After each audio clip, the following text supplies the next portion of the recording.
So I had to drill out these magnets, replace them with something stronger, and that leaves this whole big problem. No, it's actually a little hole problem. It's only an eighth inch diameter hole.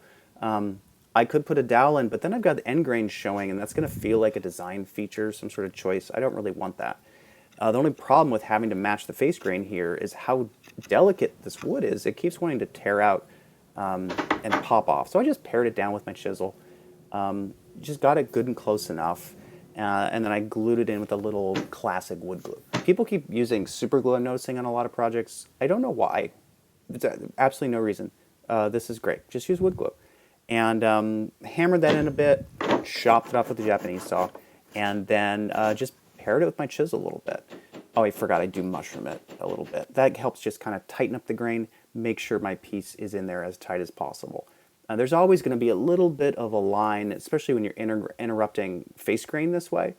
But who cares? These are handmade things out of wood. If somebody wants something perfect, they won't buy it handmade out of wood.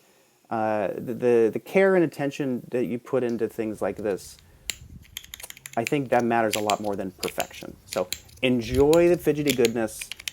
Thanks for watching my video. Please like and subscribe.